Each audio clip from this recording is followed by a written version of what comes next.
தவறிழைத்த அரசன் ஒருவனை சினம் கொண்ட முனிவர் ஒருவர், நீ நாளையே பன்றியாகி சாக்கடை அருகே திரியக்கடவாய் என்று சபித்துவிட்டார். பன்றியாக மாறிவிடும் கேவலத்தை விரும்பாத அரசன் தன் மகனை அழைத்து, நான் நாளை பன்றியாக மாறிய மறுகணமே என்னை வாளால் வெட்டி கொன்றுவிடு என்று கேட்டுக்கொண்டான். எதிர்பார்த்தபடி மறுநாள் காலை அரசன் பன்றியானான். மகன் சோகத்துடன் பன்றியான தன் தந்தையை வெட்ட வாளை வீசும்போது, மகனே பொறு, இன்னும் 1 மாதம் பன்றி வாழ்க்கை எப்படி இருக்கிறது என்று பார்த்துவிட்டு சாகிறேன். அடுத்த மாதம் இதே நாளில் என்னை கொன்றுவிடு என்றான். பன்றி வாழ்க்கையில் அவன் ஒரு பெண் துணையை தேடிக்கொண்டான். பெண் பன்றி கர்ப்பமானது.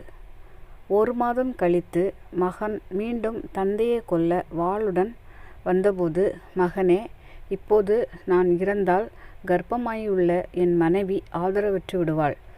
குட்டிகள் பிறந்த பின் அடுத்த மாதம் இதே நாளில் என்னை கொன்று போடு என்றான். மீண்டும் 1 மாதம் கழிந்து மகன் தந்தை தன்கிட்ட கட்டளையிட்டபடி தந்தையின் அருவருப்பான வாழ்வை முடிவு கட்ட வந்தபோது, மகனே, இந்த கேவலமான வாழ்க்கை எனக்கு இப்போது பழகிவிட்டது.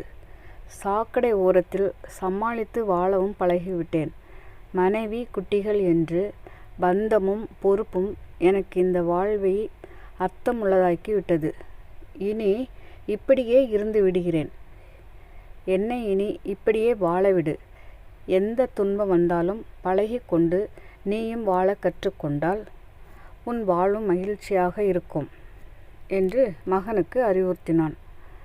நமக்கு வரும் பிரச்சனைகளை தீர்க்க 3 வழிகள் இருக்கின்றன. முதல் வழி, பிரச்சனைகளை தீர்க்க வழி தேடுவது. அடுத்தது, பிரச்சனைகளை ஒதுக்கிவிட்டு செல்வது. இறுதி வழி, பிரச்சனைகளை ஏற்றுக்கொண்டு வாழ்வது.